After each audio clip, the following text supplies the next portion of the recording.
नमस्कार विद्यार्थी मित्रांनो, मी Nazneen Inamdar MPSC live channel मध्ये तुम्हा सर्वांचं मनपूर्वक स्वागत करते। आजपासून आपण अंकगणिताच्या सिरीजला सुरू करणार आहोत। म्हणजे मराठीचं पण सुरूच राहणार आहे। मराठीचे लेक्चर पण तुम्हाला येत राहणार आहे। अंकगणित आणि बुद्धिमापन त्यासोबतच तुम्हाला येत राहणार आहे। कारण की म्हणजे आता पोलीस भरती कधी पण म्हणजे त्याचं जीआर येऊ शकतो। थोडेच दिवस राहिलेले आहे आता। तर आता म्हणजे फेब्रुवारी पासून ट्रेनिंगला पण ट्रेनिंग लेटर पण आलेले आहे। ती यादी पण जाहीर झालेली आहे की फेब्रुवारी पासून ट्रेनिंग सुरू होणार आहे। ज्यांची 2021 मध्ये सिलेक्ट झालेत ज्या पोलीस भरतीत, तर त्यांची आता ट्रेनिंग सुद्धा सुरू होणार आहे। मग आगामी 2022 ची पोलीस भरती ही कोणत्याही क्षणी जीआर येऊ शकतो आणि भरती येऊ शकते लवकर। तर त्या हेतूने आपण अंकगणिताची सिरीज ही आजपासून सुरू करत आहोत। अंकगणित, बुद्धिमापन आणि मराठी ह्या तिन्ही व्हिडिओ तुम्हाला कधी पण म्हणजे सोबतच येत राहतील। कधी मराठीचा येईल, कधी अंकगणिताचा येईल, कधी बुद्धिमापनाचा येईल। या पण जसे व्हिडिओ येतील तसे व्हिडिओ तुम्ही पाहत चला, जेणेकरून हे पोलीस भरतीला हे जे 3 विषय आहे 75 मार्कासाठी ते तुमचा कव्हर होणार आहे। मग राहिलेला फक्त जीएस तो आपण नंतरून हळूहळू कंप्लीट करूया। जीएस म्हणजे ते सगळे एक एक टॉपिक हे कंप्लीट करून घेऊया। पण हे तिन्ही टॉपिक आता आपण सोबतच कंप्लीट करूया। बुद्धिमापन, अंकगणित आणि मराठी। मग जसे व्हिडिओ येत राहतील तसे तुम्ही पाहत चला मग आजपासून आपण काय सुरू करणार आहोत? अंकगणित। अंकगणितामध्ये पहिला अंकगणिताचं आपल्याला शिकण्यासाठी त्यामध्ये आपल्याला संख्यांचे प्रकार माहित असणं खूप आवश्यक आहे। मग संख्यांचे प्रकार म्हणजे काय, तर समसंख्या कोणती, विषम संख्या कोणती, त्यानंतर मग म्हणजे बरंच परिमेय संख्या, अपरिमेय संख्या, पूर्णांक संख्या, या सगळ्या संख्यांच्या कन्सेप्ट तुम्हाला माहित असणं आधी गरजेचं आहे। तर त्यासाठी आज आपण संख्यांचे प्रकार हा कंप्लीट करणार आहोत। संख्यांचे कोणकोणते प्रकार आहे तो भाग आज आपण कंप्लीट करणार आहोत। तर संख्यांचे प्रकार, संख्या कोणकोणत्या प्रकारचे असतात? आपण म्हणतो नैसर्गिक संख्या। नैसर्गिक संख्या म्हणजे काय हो? नैसर्गिक संख्या म्हणजे काय? नैसर्गिक संख्या म्हणजे आपण निसर्गात वावरताना ज्या संख्यांचा युजली वापर करतो, नेहमी वापरात असतात जे संख्या, त्यांना नैसर्गिक संख्या असं म्हणतात। मग त्या कोणत्या? त्या आहेत 1, 2, 3, 4, 5, 6 अशा अनंत संख्या या नैसर्गिक संख्या आहेत, ज्यांचा आपण डेली यूज मध्ये नेहमीच वापर करतो। ज्यांचा आपण निसर्गात, समाजात वावरताना ज्या संख्यांचा वापर केला जातो त्यांना नैसर्गिक संख्या असं म्हणतात। मग समाजात वापरताना आपण ऋण संख्याचा वापर करतो का हो? नाही करत, नक्कीच नाही करत। ऋण 1, ऋण 2 रुपये तुमच्याकडे शिल्लक आहेत माझं, असं आपण म्हणतो का? नाही, आपण काय म्हणतो, 2 रुपये शिल्लक आहेत नंतरून देतो। म्हणजे ऋण संख्यांचा आपण कधीच आपल्या डेली यूज म्हणजे नेहमीच्या वापरामध्ये ऋण संख्यांचा वापर करत नाही। म्हणून नैसर्गिक संख्यामध्ये ऋण संख्यांचा समावेश होत नाही। ऋण संख्यांचा समावेश होत नाही। त्याचप्रमाणे नैसर्गिक संख्येमध्ये शून्याचाही समावेश होत नाही। शून्याचा समावेश होत नाही।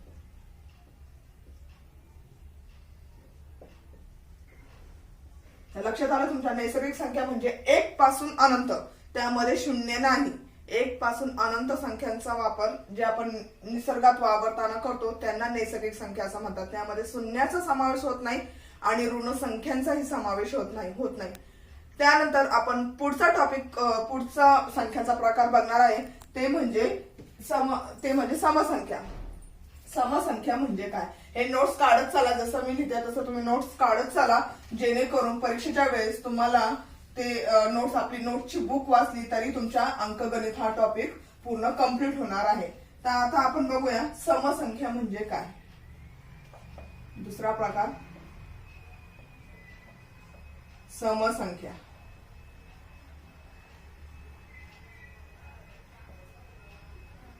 समसंख्या म्हणजे काय? ज्या संख्येच्या एकक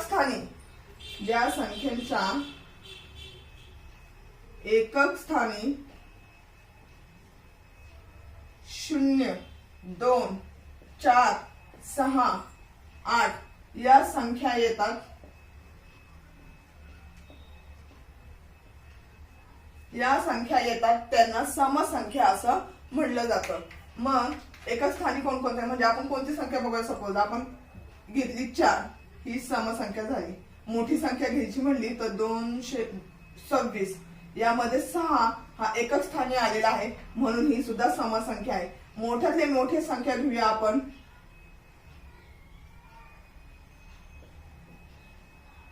एकच स्थानी 0 आलेला आहे म्हणून ही सुद्धा संख्या, ही समसंख्या आहे. म्हणजे कळलं असेल तुम्हाला समसंख्या म्हणजे काय.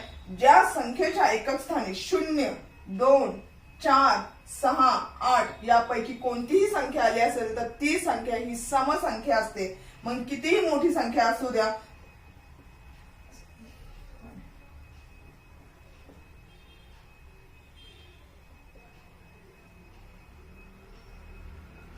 कितीही मोठी संख्या असू द्या, तर एकच स्थानी 0 आलं किंवा 2 आलं किंवा इथं 8, 6 यापैकी कोणतीही संख्या असू द्या, तर इथं जर एकच स्थानी 0, 2, 4, 6, 8 यापैकी संख्या आली तर ती संख्या ही समसंख्या असते. आणि दोन क्रमलगत समसंख्यांचा फरक हा 2चा असतो, हे लक्षात ठेवा.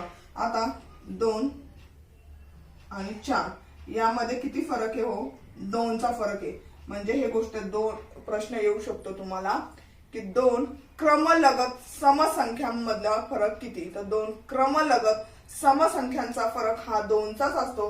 कोणतीही संख्या घ्या, क्रमलगत घ्यायची. पण आता मी 18 आणि 20 घेतला तर इथं 8 आलेला आहे, इथं 0 आलेला आहे. ही क्रमलगत आहे, 18 नंतर 20च आहे. यामधला फरक काढला तर हा 2चा येणार आहे. कोणत्याही क्रमलगत 2 समसंख्यांचा फरक हा 2चा असतो. हे क्लिअर झालं असतं तुम्हाला समसंख्या म्हणजे काय. आता पाहूया आपण विषम संख्या म्हणजे काय.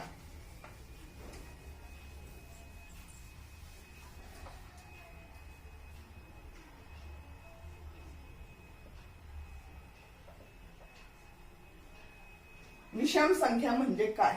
विषम संख्या म्हणजे ज्या संख्यांच्या एकक स्थानी, ज्या संख्यांच्या एकक स्थानी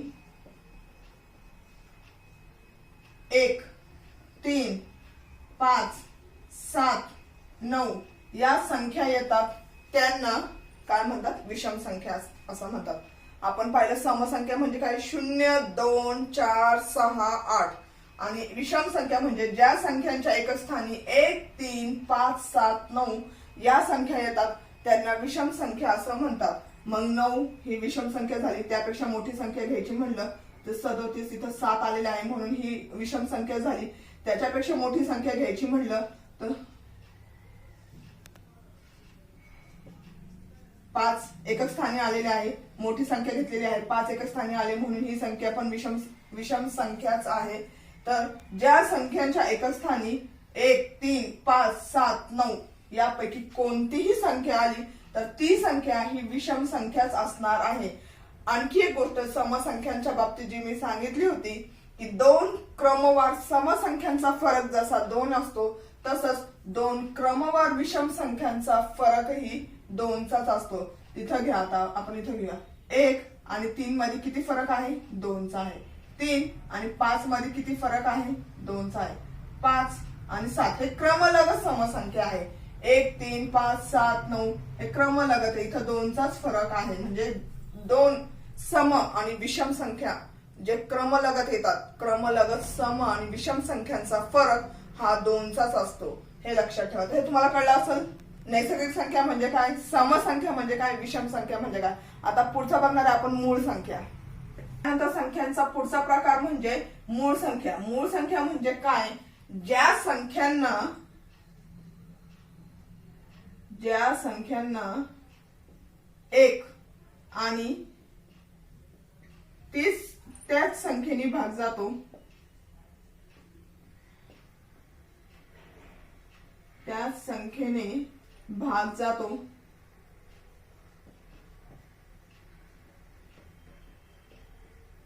त्यांना मूळ संख्या असं म्हणतात.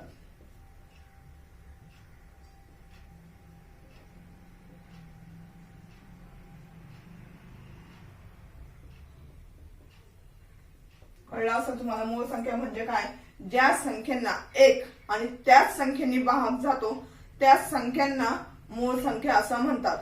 एक आणि त्याच संख्येने मग एक तुम्हाला विचारला जातो प्रश्न की 1 ते 100 पर्यंत किती मूळ संख्या आहेत? तर 1 ते 100 पर्यंत आपल्याला एकूण 25 मूळ संख्या आहेत. कोणकोणते ते बघूया. 1 ते 100 पर्यंत की ज्या संख्येना एक आणि त्याच संख्येने भाग जातो अशा 1 ते 100 पर्यंत एकूण 25 संख्या आहे. कोणकोणते? 2, 3, 5, 7, 11, 13, 17, 19, 23, 29, 31, 37, 41, 43, 47, 53, 59, 61, 67, 71, 73, 79, 83, 89 आणि 97 असे टोटल 1 ते 100 मध्ये किती संख्या आहेत? 25 मूळ संख्या आहेत. मग यापैकी कोणतीही संख्या घ्या त्या संख्येला एक आणि त्याच संख्येने भाग जातो. उदाहरणार्थ मी 43 घेतला तर 43 ला 1 आणि 43 यानेच भाग जाईल तर कोणत्याही संख्येने भाग जाणार नाही. 43 कोणत्या पाड्यात आहे का? हो नाहीये.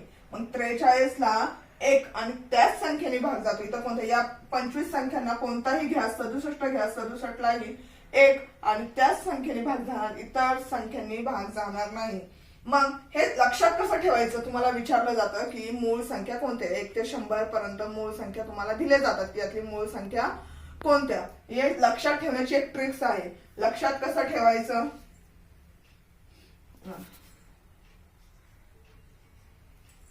44, 22, 322 आणि 321 हे लक्षात ठेवायचं. हे याचा गट करायचा असं दोन दोनचा. मग 44, 22, 322, 321 हे लक्षात ठेवायचं. 44, 22, 322, 321 म्हणजे ही ट्रिक्स आहे की 1 ते 100 पर्यंत कशा पद्धतीने संख्या आहेत? 25 संख्या.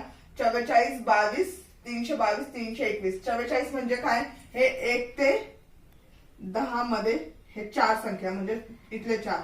हे 11 ते 20 मध्ये हे 4 संख्या आहेत मूळ संख्या. 11, 13, 17, 19. हे 21 ते 30 मधले. मग अशा पद्धतीने हे 91 ते 100 मध्ये हे लक्षात आलं असेल तुमच्या. मग कशा पद्धतीने तर हे कसं लक्षात ठेवायचे? 1 ते 10 मध्ये 4 संख्या आहे. 11 ते 20 मध्ये 4, 21 ते 30 मध्ये 2, 31 ते 40 मध्ये 2, 41 ते 50 मध्ये 3 अशा पद्धतीने. मग 44 मग तुम्हाला लक्षात आलं पाहिजे की तुम्हाला विचारलं जातं की 51 ते 60 दरम्यान किती मूळ संख्या आहे? 51 ते 60. मग 51 ते 60 आपलं कुठे आलं? इथं आलं. 51 ते 60. मग 51 ते 60 दरम्यान किती मूळ संख्या आहे?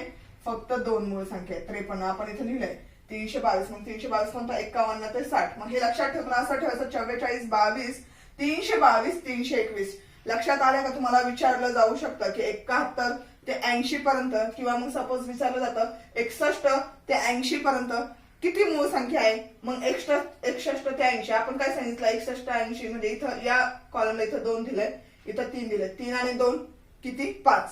म्हणजे 61 ते 70 2 मूळ संख्या आणि 71 ते 80 अशा 3 मूळ संख्या दोघांची बेरीज केली तर 5. मग इथं प्लस म्हणजे असं. पण हे वरचं लक्षात ठेवावं लागेल तुम्हाला. 44, 22, 322, 321 लक्षात आहे ना? हे लक्षात ठेवा. असंच लक्षात ठेवायचं. 44, 22, 322 आणि 321 अशा पद्धतीने लक्षात ठेवा. मग हे तुम्हाला कळायला पाहिजे. 1 ते 10 मध्ये 4 संख्या आहे. मग हे 41 ते 50 पर्यंत 3 संख्या आहे. हे अशा पद्धतीने सर्व तुम्ही लक्षात ठेवू शकता. मग 1 ते 100 पर्यंत आपण पाहिलं किती मूळ संख्या आहे? 25 मूळ संख्या आहे. मूळ संख्या म्हणजे काय? ज्या संख्येला 1 आणि त्याच संख्येने भाग जातो त्यांना मूळ संख्या असं म्हणतात. 44, 22, 322, 321 हे लक्षात ठेवा. म्हणजे तुम्हाला 1 ते 100 पर्यंत कोणती मूळ संख्या विचारली की 31 ते 40 पर्यंत किती मूळ संख्या हे तुम्हाला सहज काढता येईल आणि सहज उत्तर देता येईल. तर पुढचा प्रकार पाहूया आपण संख्यांचा. पुढचा प्रकार आहे आपण संख्यांचा पुढचा प्रकार पाहूया जोडमूळ संख्या. जोडमूळ संख्या म्हणजे काय? अशा संख्यांची जोडी, अशी जोडी ज्यामध्ये दोन्ही संख्या हे मूळ संख्या असणार आहेत. अशी जोडी ज्यामध्ये दोन्ही संख्या हे मूळ संख्या असणार आहे.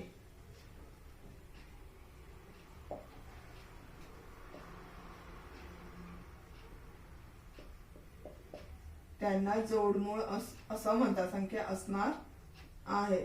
आणि अजून एक गोष्ट म्हणजे या जोडमूळ संख्येमधल्या ज्या दोन संख्या जोडीने येतात त्यांच्यामध्ये हा 2चाच फरक असायला हवा. 2चा फरक असतो दोन्ही संख्यांमध्ये. त्या दोन्ही संख्यांमध्ये 2चा फरक असतो.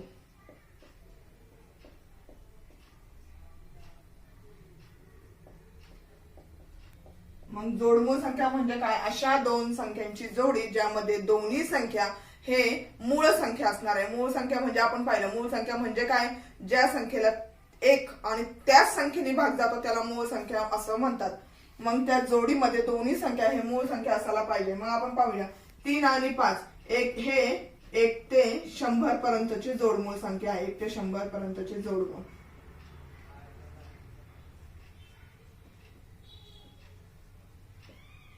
हे 1 ते 100 पर्यंतचे जोडमूळ आहेत खालचे. तर मग कोणकोणते 1 ते 100 पर्यंत जोडमूळ संख्या आहेत? 3 ते 5. मग ह्यांच्यामध्ये फरक हा 2चाच आहे. 3 आणि 5 मध्ये फरक हा 2चाच आहे. पण दोन्ही संख्या ह्या मूळ संख्या आहेत. 3 ला 1 आणि 3 नेच भाग जातो. 5 ला हे 1 आणि 5 नेच भाग जातो. 5, 7 असे 11, 13, 17, 19 यामध्ये फरक 17, 19 मध्ये 2चाच फरक. 17 आणि 19 मध्ये फरक 2चाच आहे. आणि 17 ला 1 आणि त्याच संख्येने भाग जातो आणि 19 लाही 1 आणि त्याच म्हणजे 19 नेच भाग जातो. म्हणून या दोन संख्यांची जोडी याला जोडमूळ संख्या असं म्हणतात. अशा दोन संख्यांची जोडी ज्यामध्ये दोन्ही संख्या ह्या मूळ संख्या असतात आणि त्यांच्यामध्ये फरक हा 2चा असतो. मग तुम्हाला कळलं असेल ह्या दोन्ही संख्या ह्या मूळ संख्या आहे. यांना फक्त त्याच संख्येने भाग जातो आणि यांच्यामधला फरक हा 2चा आहे. म्हणून यांना जोडमूळ संख्या असं म्हणतात. मग 1 ते 100 पर्यंत किती आहेत जोडमूळ संख्यांच्या जोड्या? अशा 8 जोड्या आहेत. 8 जोड्या. किती आहेत?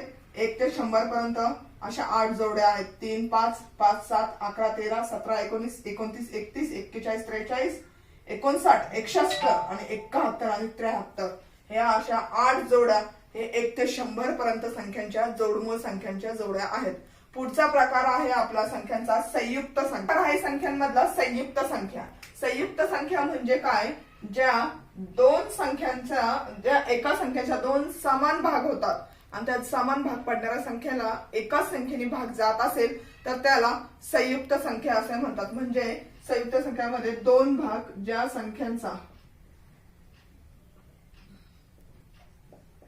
संख्यांचा दोन समान भाग पडतात.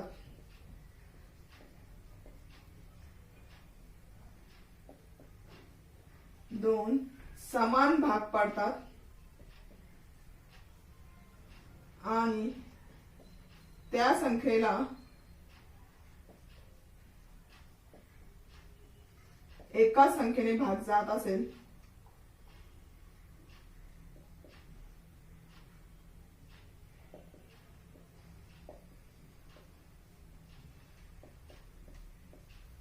ज्या संख्यांचा दोन समान भाग पडतात आणि त्या दोन्ही संख्यांना एका संख्येने भाग जात असेल तर त्याला संयुक्त संख्या असं म्हणतात. उदाहरण घेऊया आपण 4.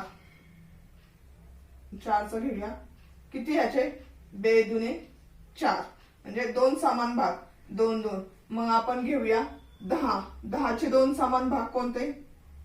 5 गुणिले 2 म्हणजे दोन समान भाग झाले ना. 5 दुने 10. मग इथे पण 2 4ला 2 भाग जातो. 10ला पण 2 भाग जातो. 6 घेऊया. 6चे दोन समान भाग करायचे झाले तर 3 दुने 6. मग अशा पद्धतीने की जिथे दोन कॉमन 2 सर्वांनाच भाग जातो. 2 ही संयुक्त संख्या आहे. मग 4चे दोन समान भाग केले तर 2 भाग. 10चे दोन समान भाग केले तर 5 दुने 10. 6चे दोन समान भाग केले तर 3 दुने 6 म्हणजे 2 भाग जातो. अशा संख्यांना संयुक्त संख्या असे म्हणतात. मग 1 ते 100 पर्यंत 1 ते 100 पर्यंत असे एकूण 1 ते 100 पर्यंत असे एकूण संयुक्त संख्या किती आहेत?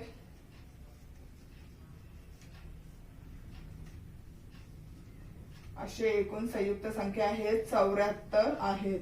लक्षात ठेवा 1 ते 100 पर्यंत किती संयुक्त संख्या आहेत? 74 संयुक्त संख्या आहेत. तर आता आपण संख्यांचा पुढचा प्रकार बघूया. पूर्णांक संख्या. पूर्णांक संख्या म्हणजे काय? ज्या संख्या 0 आणि 1 पासून मिळून तयार होतात अशा धन आणि ऋण दोन्ही संख्यांना पूर्णांक संख्या असं म्हणतात. म्हणजे 0 आणि 1 पासून तयार होणाऱ्या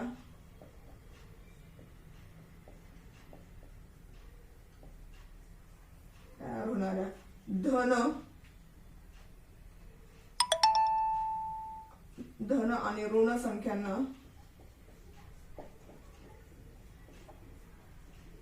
ऋण संख्या म्हणजेच पूर्णांक.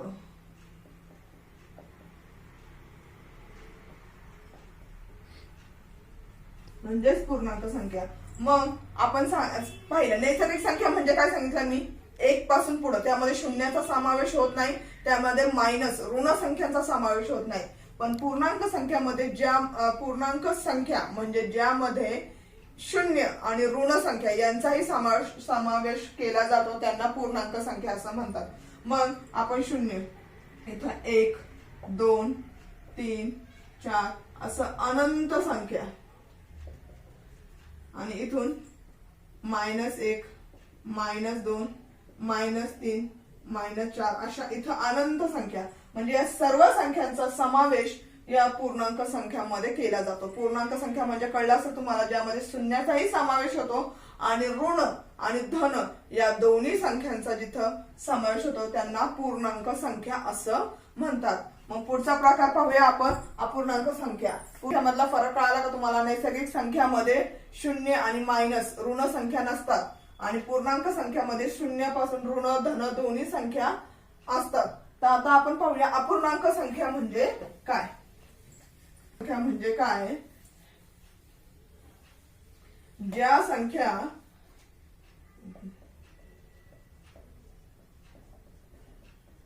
अपूर्णांक संख्या म्हणजे काय? ज्या संख्या अंशात आणि छेदात लिहिले जातात आणि त्यांना भाग दिले असता पूर्ण भाग जात नाही त्या संख्यांना, म्हणजे ज्यांचं उत्तर पॉइंट मध्ये येतं, दशांश अपूर्णांकात येतो, त्यांना अपूर्णांक संख्या असं म्हटलं जातं. मग अपूर्णांक संख्या म्हणजे काय? ज्या संख्या, मी इथं शॉर्टकट मध्ये आता कन्सेप्ट लिहिते, तुम्ही लक्षात ठेवा. ज्या संख्या अंशात आणि छेदात लिहिले जातात, अंशात व छेदात लिहिले जातात, त्यांना पूर्ण भाग जात नाही, त्यांना पूर्ण भाग जात नाही, किंवा ज्यांचं उत्तर हे पॉइंट मध्ये किंवा दशांश अपूर्णांकात त्यांचा भागाकार हा दशांश अपूर्णांकात येतो. दशांश अपूर्णांकात येतो त्यांना अपूर्णांक संख्या असं म्हणतात. मग कोणत्या संख्या आपण घेऊया? समजा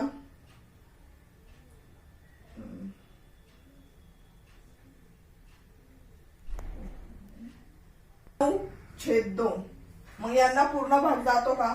द्या बरं भाग. 2/8 किती राहिलं? 1 राहिलं. मग इथं आपण 0 घेतो. 0 घेण्यासाठी इथं पॉइंट देतो. 2/5 म्हणजे पॉइंट मध्ये उत्तर येते. अंश आणि छेदात जेव्हा संख्या येते आणि त्यांना पूर्ण भाग जात नाही किंवा त्यांना भाग दिले असता पॉइंट मध्ये उत्तर येतं किंवा दशांश अपूर्णांकात उत्तर येतं, त्यांना अपूर्णांक संख्या असं म्हणतात. मग अजून एक गणित घेऊया आपण.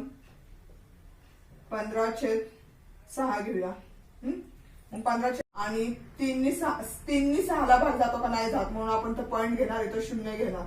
6/5 आलं तुमचं. म्हणजे हे जेव्हा अंश आणि छेदात दिलं जातं आणि त्यांना भाग दिले असता पूर्ण भाग जात नाही, त्या संख्यांना अपूर्णांक संख्या असं म्हणतात. आता आपण पुढचा प्रकार पाहूया, परिमेय संख्या म्हणजे काय? ह्या अपूर्णांक, पूर्णांक आणि अपूर्णांक कळला असेल. पूर्णांकामध्ये धन, ऋण, शून्य यांचा समावेश आणि अपूर्णांकामध्ये अंश आणि छेदात लिहिल्यावर त्यांना पूर्ण भाग जात नाही. त्यांचं उत्तर, त्यांचा भागाकार हा पॉइंट मध्ये येतो किंवा दशांश अपूर्णांकात येतो. अशा अंश आणि छेद मधील संख्यांना अपूर्णांक संख्या असं म्हणतात. आता पुढचा पाहूया आपण परिमेय संख्या. आहे परिमेय संख्या.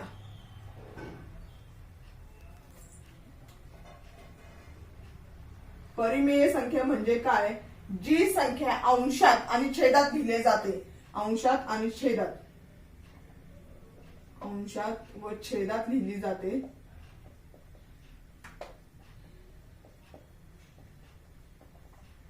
लिहिली जाते आणि त्यांना भाग दिल्यावर भागाकार, त्यांना भाग निशेष भाग जातो. म्हणजे त्यांचा भागाकार दिल्यावर जे उत्तर येतं ते पूर्ण संख्या असते, त्यांना परिमेय संख्या असं म्हणतात. म्हणजे अंशात आणि छेदात जी संख्या लिहिली जाते आणि त्यांचा भागाकार, त्यांचा भागाकार किंवा त्यांना भाग दिले असता पूर्ण भाग जातो, त्यांचा भागाकार ही पूर्ण संख्या येते.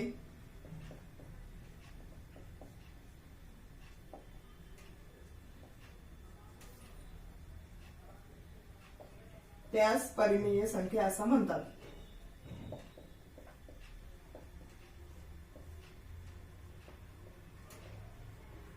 मग अंशात आणि छेदात लिहूया आपण.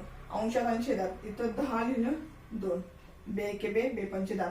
या असं जे जे संख्या आहेत की ज्यांना पूर्ण भाग जातो त्यांना परिमेय संख्या असं म्हणलं जातं. उदाहरण आपण घेऊया 36/6, 6 6 दोन संख्या की ज्या छेदातून म्हणजे ज्या संख्यांना पूर्ण भाग जातो, भाग दिल्यावर उत्तर जे येतं ते पूर्ण संख्या येते किंवा ज्यांना निशेष भाग जातो त्यांना परिमेय संख्या असं म्हणतात. मग अपरिमेय संख्या म्हणजे काय? अपरिमेय संख्या,